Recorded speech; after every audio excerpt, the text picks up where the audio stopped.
So I want to transition because I think we got everybody's story. Okay. Um, but in terms of being a coach, yeah, where do you guys see the switch happen kayak dari atlet sebagai ganti ke coach? Iya kan? Semuanya kita kayak aspiring to be somebody as an athlete at first. You get what I mean? We all pursue, kita kayak kejar kayak to be the top lah. You know what I mean? I want to be at a Olympic for running, right? I'm sure you too. I'm sure you wanted something, right? And it's really kayak gimana ya? When you decided to be a coach, at least for me at the time, it was hard for me to give up dream gua gitu. Because at the same time, gua kayak okay, now I'm gonna take a back seat, realizing that it's not gonna be my time anymore. You know, now I need to focus on creating future champion or creating people that potentially yang bisa nge-replace my position. Tapi where is it for you guys, or how do you guys deal dengan realization itu? Apakah ada that moment of like realization, or you guys are just like ya udahlah nggak apa-apa, gue juga mau jadi coach, you know, I don't want to be an athlete anymore. So let's start with the Gilbert. What do you think? Lu kapan yang kayak momen kayak gitu, dan apa feeling lu waktu lu pertama kali kayak decided to be a coach gitu? Oh iya. Oh iya. Oke. Nah, jujur sih untuk pertama kali dari perpindahan dari atlet ke coach itu karena udah banyak pengalaman di atlet, ngerasakan gimana cara ngajarnya coach kita sebelumnya. Jadi pengen sharing aja sih. Pengen lebih ke sharing, ngebantu ke orang-orang gimana sih cara ngeprogram, cara latihan yang baik gitu. Jadi senang banget bisa bantu orang-orang yang kebingungan mau apa nih, mau gimana gitu. Basicnya kayak gitu sih aku, jujur. Gitu nggak? Sedih nggak decided to become a coach and then stop menjadi atlet? Ya. Ya sedih sih karena perjuangan dari kecil kan kita tinggalin gitu kan. Tapi karena niatnya dari hati memang untuk ngebantu orang sih, ya memang kita harus mulai dari yang baru lagi sih, untuk ya perlu pengorbanan untuk kita ngawalin sesuatu yang baru untuk jadi lebih baik gitu. Itu thank you kalau dari aku. Iya. I'm free to close it. Okay. So I think the moment that I realized that I can coach, of course it was hard, by the way. It was hard, the decision that I want to focus more on coaching and just like keep doing what I'm really good at. But what makes it equal, or it also feels good that I can coach, that when I help people to reach what I like reached before, or the thing like I was the fastest, I won this, I have been doing Ninja Warrior, so what about if I help my people in the academy, especially the young people? Because this is what happened to me. I was so young, and there is someone is like really treat me as like like their son, I can tell. And he really pushed me. Even my parents wasn't really supporting me about this one, but he really found my talent. And I found this when I do it to the people, like young people or just like anyone in the academy, and they just like really happy with like one jump or like one specific thing in parkour. It's actually give me joy and like satisfaction. So I just like, oh, that's something that I can like work on. And then I just like decided to be also like a coach. But at the same time, I'm still doing parkour, guys. So yeah, I just like of course not as I did before. But when I came to Indonesia, I didn't have much choices also because there was BPKM, there is lockdown. So that was a time that I'm improving myself more about coaching than just like doing what I like, because I didn't have any chance to do parkour. So take me away from the community about parkour. Then I found my, it just like happened. I go with the flow through like coaching. So yeah, it's not like sad and it's not like. All right, Gaby. Okay. I think I knew when I in my head I already knew. I think it was sophomore year that college golf was it. Udah bahasa berarti terus udah tahu lah pas tahun kedua pas university aku udah tahu aku nggak mau go pro, because waktu itu pun aku udah mau jadi dokter gitu kan. Aku udah belajar pre-med, udah bio. Jadi dulu mau selesain aja karir di college as best as I can. Did it pretty well, actually finished top 5 in my last tournament. Tapi aku waktu itu udah burnt out aja gitu. Dari umur 10 tahun sampai 22 tahun playing competitive golf itu udah capek. Terus untuk jadi coachnya itu, jadi coaching wise, I feel like as a coach you can develop potential. Jadi kita dapat atlet gitu ya. Kita dapat atlet or we get clients and then we know their potential, we know where they're lacking, we know where they're good at, and then us as coaches we are able to kind of like pick this, pick that, what can you work on next, so that we are actually seeing them develop. So I think aku juga dulu coachnya fokusnya on athletic development. So I think I love seeing people go from literally baseline level and then kita work on something 1 month, 2 months, 3 months, and then see where we can actually take that person. So then as you use your knowledge dari athlete, dari yang kita belajar di sini atau certifications, we use that on our athlete and then actually make more impact. So not just 1 athlete, 2 athletes, probably later bigger team, let's say, right? Jadi dari situ aja sih, we can make bigger impacts to other people rather than just me like pursuing something for myself gitu. That's how I changed. Cool. Yep. Dean, you wanna say something? Yep. Kalau dari aku sendiri sih, aku suka banget dengan apa yang Gavi bilang tadi, impact. Tapi mungkin kalau Gavi tadi sadar impactnya beda. Kalau misalnya dari aku sendiri, pas magang sama kerja di tim bola itu, ngerasain banget impactnya dari ngelihat 3 pemain kita yang kita latih secara strength conditioning dan juga secara fisik itu diterima masuk ke timnas Australia gitu, timnas Australia perempuan. Jadi itu salah satu impact yang akhirnya mikir, oh ternyata dari kita ngelakuin ini aja kita bisa nge-impact mereka menjadi sesuatu yang lebih baik gitu. Ini secara athletes ya, gimana general population gitu. Nah dari situ juga karena tim kita di season tersebut menang top 3 di liganya, mereka kan mendapatkan bonus, berarti kan kayak income bonus juga. Dari situ juga ngerasa, wah berarti dengan kita bikin pemainnya better, mereka menang liga, akhirnya timnya jadi lebih bagus, mulailah tim itu beli-beli pemain dari Spanyol, dari Inggris. Jadi kita kayak, wah ini keren banget gitu. Jadi kayak kita as a high performance coach di sebuah tim bola itu bisa memberikan sesuatu impact besar terhadap timnya dan juga orang-orangnya gitu. Itu sih the most yang membuat eye opener. Eye opener gue agak lama sih. Enggak, tapi kan secara udah ngajar bantu orang walaupun beginner ya, ngajar anak jalan dulu gimana di atas es sampai akhir. Buat koreo mereka untuk kompetisi dan segala macam, kan pada awal dasarnya itu cari cuan. Gitu, karena SMP ngeliat yang itu uang 1 juta, wah. Terus waktu itu udah mulai gak jajan kan, udah cari uang sendiri. Jadi udah dari SMP ke SMA itu pikirnya ya udah lakuin buat duit. Dan ice skating itu bukan salah satu olahraga yang murah kayak golf. Mahal. Skatesnya lah, ininya lah, segala macam. Dan waktu itu kita latihan tuh bisa seminggu 6 kali sampai 4 jam sehari, 2 hour of ice, 2 hour on ice. Yang drill segala macam gini-gini. Jadi nggak ngelihat itu untuk apa, cuma ngelihat, hey kalau gua ngajar, I don't need to pay ice loh. I don't need to pay this. Gue bisa latihan gratis gitu. And I get money.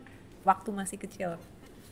Jadi kalau ngebantu orang ya ngebantu orang. Dan dulu mentality coaches pelatih di sana adalah I'm developing athlete gitu. Kalau lu mau gue bantu, you gotta put the hard work and discipline. But I'm not gonna babysit you gitu.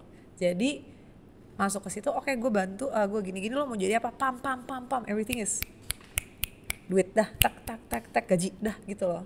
Jadi nggak dapat feel untuk gimana nya. Nah dapatnya itu Sejujurnya nanti pas aku udah, kan abis itu udah mulai kuliah, jadi udah jarang-jarang skating lah, udah segala macam, sampai akhirnya aku cedera.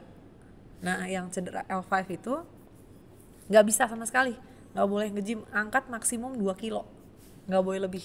Hidup pakai apa, brace kan, tulang punggung harus naik kayak gitu segala macam.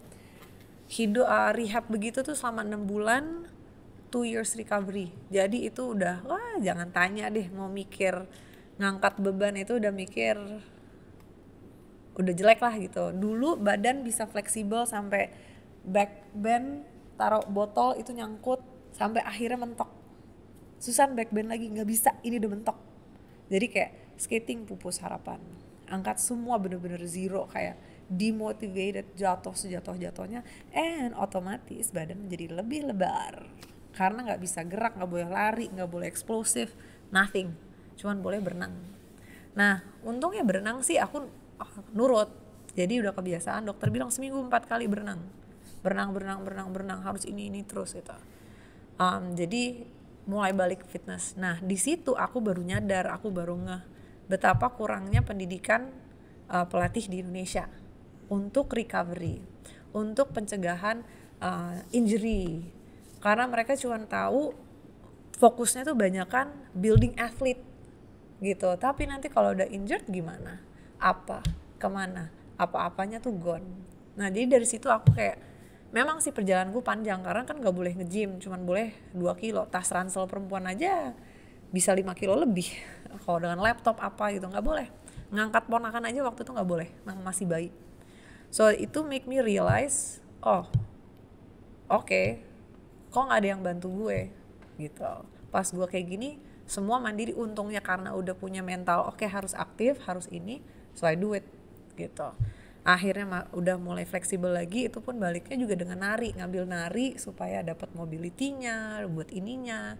Karena kan body weight aja belum boleh. Jadi kalau mau disuruh gymnast, angkat badan nggak bisa. Jadi semua cuma nari doang. Akhirnya makanya jatuh ke performance, sampai akhirnya udah mulai bisa angkat lagi, udah bisa mulai eksplosif lagi. Tapi di kepala aku tuh selalu kayak, you know what, gue mau ngebantu orang sih. Jadi kalau So that's when you decided to ngambil. ya karena nobody was there, nggak ada yang bimbing. Di Indonesia ya jarang banget kan, banyak kan tuh kita mau create, tapi how to maintainnya. Nah dari situ makanya pengen jadi coach yang itu, yang korektif. Kalau punya masalah sini gue bantu. So it's Gimana not how to really make a you. sad kind of like realization that you have to stop and Yeah. just kind of like okay. Cuman it's a blessing sih, in a way. Makanya sekarang kalau orang kaget, oh kok lu bisa berpis sih? Ya, with the injury that I have, sampai sekarang kan harus hati-hati gitu. Kok bisa sih eksplosif? Kok bisa sih gini? I'm like, yeah, but the journey. So gue nggak mau ada orang kayak gue lagi gitu. Yeah, I think that's why a lot of us wants to help and coach because we want to. Kita kayak mau ngebantu untuk kayak ada supaya orang tuh dia nggak membuat kesalahan yang sama lah. I think that's one of the reason yang kita juga pengen mau ngebantu, right? I think one of the yang membuat good coaches is the one yang I feel like make a lot of mistake gitu, karena they already itu, dan kita respect coaches yang kayak gitu, yang who walk the walk and talk the talk, yang udah pernah up and down kan, because this is the coach that we feel like has been through it all gitu, maksudnya bisa membantu dan membimbing kita or whoever as an athlete through all of this, iya kan. Makanya coaches yang cuman kayak based on what they read versus coach yang emang benar-benar live it, itu beda banget ya. Karena or the coaches yang all theory, no practice or very little practice, right? So I think the member and the athlete also feel and see that way, You can't read in the book how you're gonna feel if you're nervous. You get what I mean? Like nervous because something didn't go your way, or you can't read in the book how you're gonna feel when 2 hours before training you broke up with your girlfriend, you know what I mean, or something like that. There is none of that, right? And that's, I think, where the difference between the coach and the coach who's walking the walk and they've been through all of that have an advantage, So now in terms of, I'm not gonna go through with all of you guys, but like one by just certain individual. Have you ever felt like threatened, I would say, if a athlete is doing better than you? So hold on. So let me get your opinion, Gavi. Have you ever, I wouldn't say threatened, but have you ever felt like, shit, I wouldn't say threatened, but a little bit of envious if an athlete ever go further than you have doing your teaching or using your method or feel any kind of way lah, kayak other than being just happy gitu. Go ahead, Gavi. Okay, I guess truthfully, probably the early stages when I started coaching, I probably felt that way. Okay, because I was teaching and then they reap the rewards, right? And then I was an athlete before and I was like, I'm not at this stage now. And I felt like, why don't they just apply this to myself also, gitu kan? But then as the years go by and all of that, basically, because the roles have changed. Like if I'm a coach now, like my job is actually to develop that athlete as successful as they can be, gitu loh. Jadi now I don't see it as, it took time. It took really a lot of time to see like, okay, if this athlete is achieving something, that means that I should be happy. Like I am happy for their accomplishments, gitu. So truthfully, yeah, I had, gitu. Iya. Pasti. Apalagi kalau kita lihat yang junior kita itu kan jadi get better, terus apalagi kalau they become better than us even while we're still coaching, you know what I mean? Jadi kayak insecure juga mau teach this person apa gitu. Gimana Gilbert, lu pernah nggak kayak gitu salah satu anak gymnastic lo jadi lap you and stuff? Pernah nggak lu kayak merasa? Oke. It's okay, by the way. Jadi untuk pengalaman pribadi sih, aku pernah dapat pelatih. Dia ini Or pernah nggak yang mereka gituin lo gitu? ya. Dari sini. Jadi aku pernah dulu dapat pelatih. Dia ini benar-benar atlet yang bagus. Tapi kekurangan dia adalah dia itu nggak mau atletnya itu lebih dari dia. Dari situ. That's why I asked this question because I know this happened. For those of you who play sport, you came across coaches like this, and maybe you sabotage it yourself somewhere. So go ahead. Oke, dari situ aku mulai mikir nih, aduh, nanti aku setelah dari atlet, aku bakal jadi pelatih. Aku ngambil pelajaran dari situ. Kalau aku nanti kalau udah jadi pelatih, aku belajar dari kekurangan pelatihku sebelumnya kan. Jadi aku bisa improve. Aku mau atletku ini orang yang aku ajarin itu lebih dari aku. Jadi aku punya rasa bangga tersendiri gitu. Kalau dari aku tuh sendiri gitu. Tapi kalau misalnya aku punya junior lebih jago dari aku, ya mungkin kerjain lah sesuatu gitu kan. Biar kasih kerjaan yang lain biar gak terlalu bagus gitu. Bercanda. No, we don't sabotage. We feel envy. Yeah, gitu you know kan. this is Envy, not sabotage. interesting kan karena sebagai this is something yang I don't think a lot of people ngobrolin dah. Tapi and I know a lot of people probably hasn't been in a competitive sport gitu or with a serious coach, kan kita handling with a lot of people who needs just fitness. Tapi when it comes to performance, a lot of the coach yang performance coaches are already was an athlete, you know, they have their own thing. Dan juga itu kayak it's a ego thing yang susah mau di suppress sebenarnya, ya kan. Jadi biarpun logically kita mau bilang bahwa enggak, right? It's hard. Apalagi lu dapat atlet yang menjengkelkan, yang rubbing it to your face. Oh, I do this though, ya kan, like. So no, tetapi I think cause I had that feeling as well. Tapi I feel like loh, kenapa I feel this way, right? Tetapi I think the best way to shift or to look at it, especially if they do better than you, itu dengan framing pikiran kalian gini. Ya tentu aja lu menjadi lebih bagus dari gua, karena waktu gua dulu jadi atlet nggak ada coaches yang kayak gua. Ngerti nggak? Like of course you're gonna be better than me because when I was an athlete, there was not there wasn't me around to coach me. You know what I mean? So I'm a better coach because, but I think that also shift the mindset for people from competing to appreciation. Yeah, kan? And then you as a coach also could be more like, yeah, of course. This is why I become a coach, because I couldn't find a good enough mentor yang was like me or what I'm trying to be, right? That's if you're a good coach and you're doing what you're supposed to do. So, you know, and in terms of that, yeah, we're supposed to feel proud for the athlete that we created, right? And the good thing here at Empire, we feel that way all the time, you know, we do it all the time.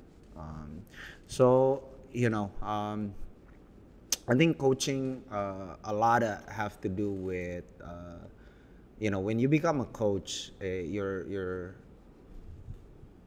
you are somebody that people look up to, okay? And you're expected to have the answer, okay? But that doesn't mean you're supposed to just know it all, okay? I think it's important untuk coaches, now that we all become a coach, to also keep open mind that maybe there are things yang we are going to learn in the future, you know what I mean? That maybe we don't know about, and so just keep open mind and keep learning about ourselves sih sebenarnya. Because I feel like by coaching, I learn a lot about myself juga, bukan cuman about training. Okay. So anyway, I'm gonna cut our talk segment there, karena I feel like we've already covered a little bit background story about each one of ourselves. So in the next segment, guys, if you have anything you guys want to talk about or you guys want to ask us, feel free to comment, DM, let us know, and we'll definitely cover it in the next Empire Fit Talk. So from us to you, Empire Fit Club, I'll see you guys on the next episode. Peace. Peace.